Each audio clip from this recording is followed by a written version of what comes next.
Hey everybody, this is GAMEOLOGY's bandwagon intermittent episode all about Pokemon Go. That's right. So I'm your host, Matt. And I'm Attila, Gabriel Pniewski of Bluish Green Productions. Now, Attila, I was asking you about this because I know you're a huge Pokemon fan, but you're not playing Pokemon Go. I'm not, yeah. I mean, it just launched in Canada the other day, which is why we had occasion to record this. Matthew was wondering, why am I not playing Pokemon Go if I'm such a huge fan of Pokemon? And because you're busy. Yeah, well, I'm walking to and from work, and on neither of those occasions can I afford to, go out of my way and try and catch an imaginary Pokemon. I've seen footage of the game. It's not particularly enticing, especially because what I like about Pokemon is, the core gameplay, like the battles and the world, and it's not there in the game, and I think that's for a very specific reason. I believe that Nintendo is sort of creating these sort of supplementary experiences on other devices that basically serve as like almost a source of advertising for their sort of core games. Like the iPhone game is free, but it serves as like an advertising platform of like, oh, and if you want to get the real Pokemon experience, come over to our hardware and plonk down some real cash for a premium Pokemon experience. But it's the type of advertising that is making them money. I mean, this is the kind of advertising you'd want to pay big money for. An $8 billion increase in their market value or share value. Yeah, that blew my mind when I saw that. And that, the fact that they are like, this is actually the same thing that Fallout 4 did when they released Fallout Shelter. Like, that was effectively a marketing campaign for Fallout 4, but they just put the effort into making an actually good game. And it was something, it was advertising that people were actively partaking in. Like, how happy do you think they were about that? That they were actually making money on the advertising for the game. Even if they just broke even, that was worth it.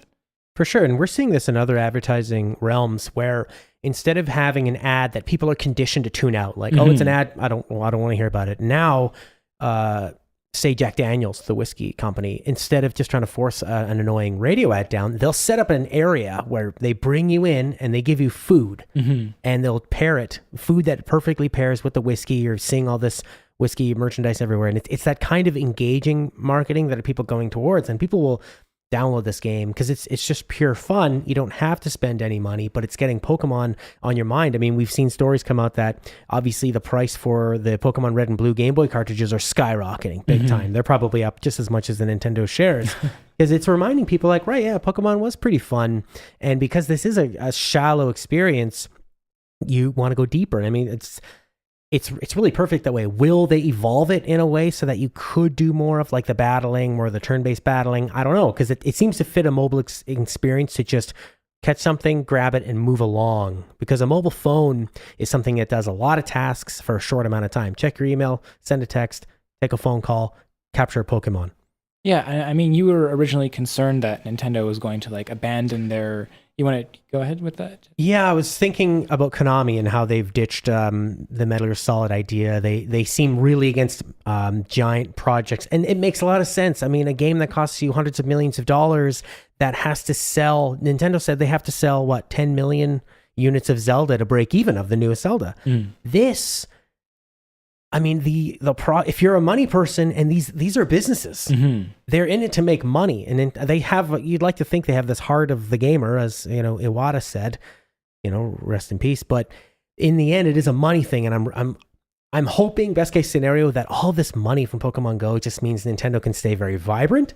But I'm really hoping that it doesn't lure them to the dark side of freemium games. Right, and then this is where I sort of led in with my point from earlier, was where I said that just because these games that cost, I'm sure Pokemon Go still cost a lot of money to produce, but relatively just because it exploded, because so many people have flocked to this product, that they've made, I'm sure they've probably made all that money back overnight, if not within the first couple hours.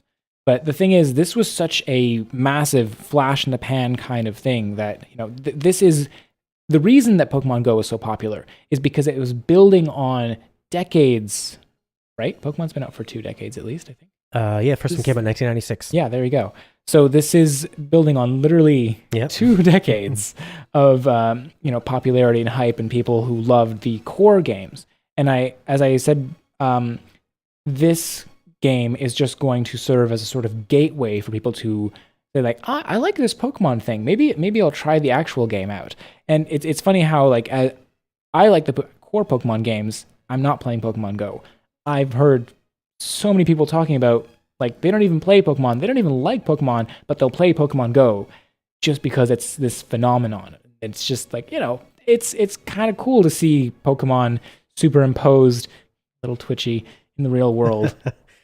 Yeah, I've seen some, nice images of them like sitting on somebody's head. And I mean, that's a new sort of gimmicky kind of technology that works. And we saw this with the Wii, that it was easy for people to get involved in, because like for someone who didn't want to operate a dual stick controller with 12 buttons and 2 joysticks, you could hand them a Wii remote and they could bowl. I mean, people can look at something on their screen and they can flick at it, and they're cute, and it's something different, and it's the engagement of, I mean, they tried with certain games to try to get you on your feet and moving around, but this is by far the most successful one, obviously, and it's neat that it's bringing people together is probably the most interesting part about it. And I think that's the kind of experience you're not seeing. Sure, people play online with each other, but there's a big difference between meeting someone online that you might never see again and can remain completely anonymous, and seeing somebody face to face. Yeah, because you can't just go up to somebody and say something that a 12-year-old might, call you on Halo that we're not going to say here. Yeah. You're not going to say that to somebody. I tell you what, a 12-year-old's not going to talk to me in a park face to face the way he talks to me when we're playing some first person shooter. They might talk to other 12-year-olds that way, but not to you, not to us. And that's all we care about, right? Right. And that's it, is that, and you see this huge adults to children playing this game, and like you mentioned, 2 decades old, people that maybe this was their first game. I know you've talked about how this was a big moment for you, is playing on your Game Boy. The very first Pokemon Blue. Right, first game I ever played. And it didn't have a save pattern, right? Yep. You know the beginning of that game pretty well. So now those people have kids and disposable income, and this is something that, how great is it to walk around with your kid and show them something and share that interest? Yeah, I think that like I really like that Pokemon Go exists. I'm not going to play it. It's an incredible thing. I love Nintendo, so I'm super glad to hear that their shares rose such a crazy percentage. Yep.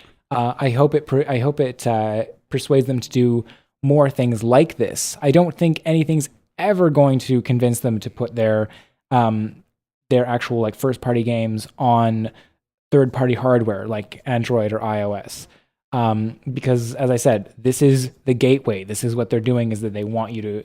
They're putting games into people's hands on hardware that they already have, and they're offering a more fulfilling experience on their own hardware, and they want you to get that into your home so that you can, because the way that these companies make so much money is through a controlled ecosystem, right? Like that's how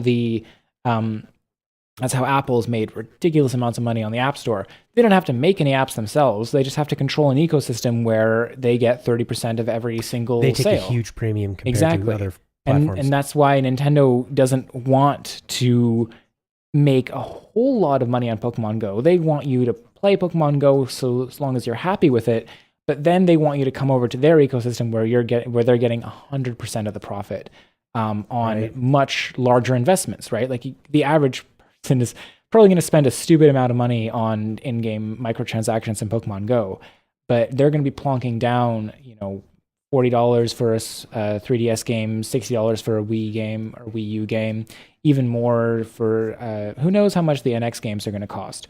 But those are like much larger investments. And don't forget, a lot of Nintendo games, well, I shouldn't say a lot, but an increasing number of Nintendo games now support microtransactions.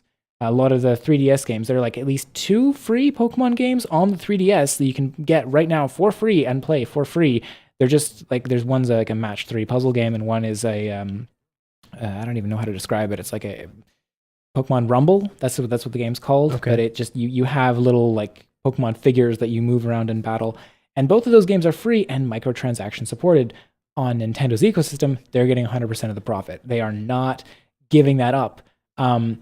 here's the thing. I can see them conceding the mobile front. I can see Nintendo giving up that fight.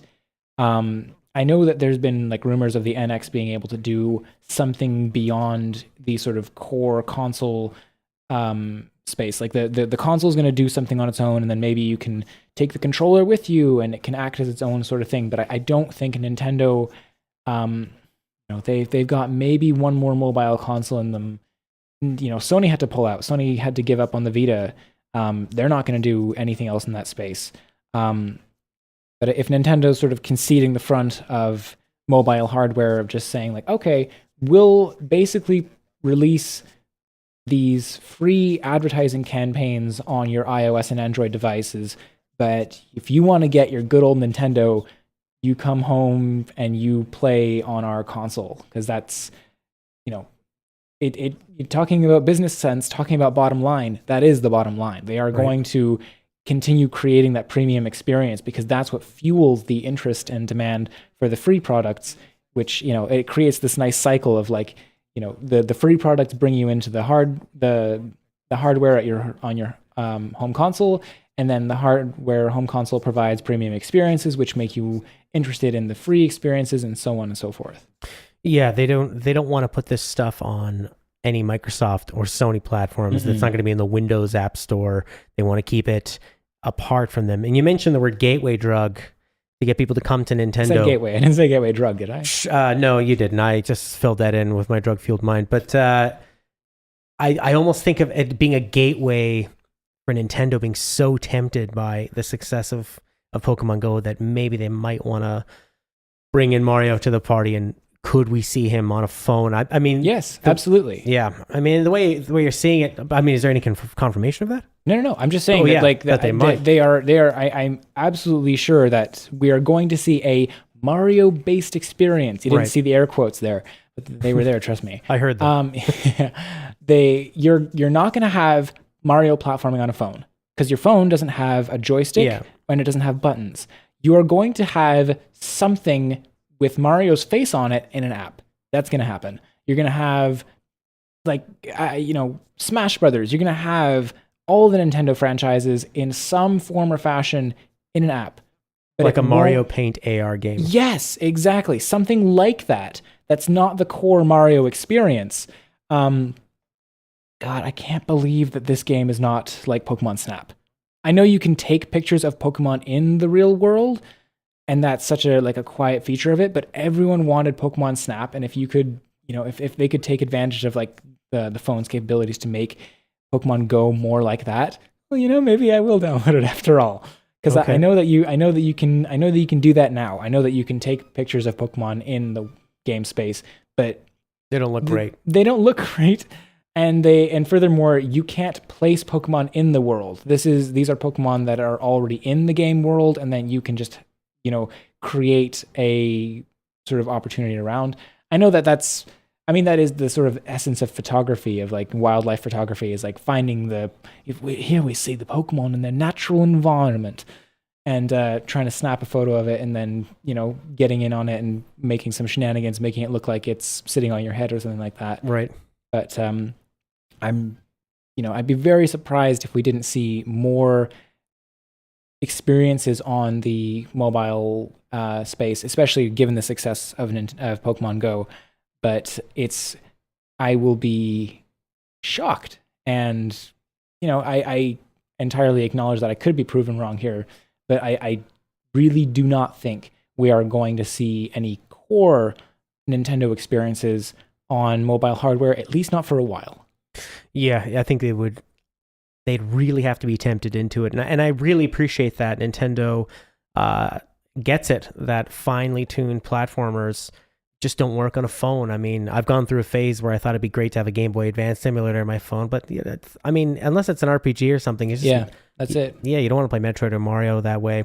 It would make so much more sense if the Pokemon that you have captured, you could take those and put them wherever you want and make your own picture. I mean, Snapchat is so popular as well. It's another huge phenomenon. It's because people are enjoying messing around with photos and being able to take a bit more time with it, where you're not trying to catch a Pokemon before it's gone and you have a certain amount of time, and you changing your life for this Pokemon to make the picture look good, rather than you just take it, draw it on, make it work out.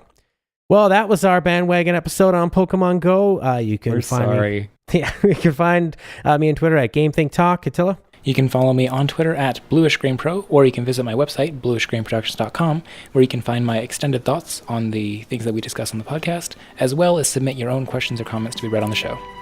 Bye for now.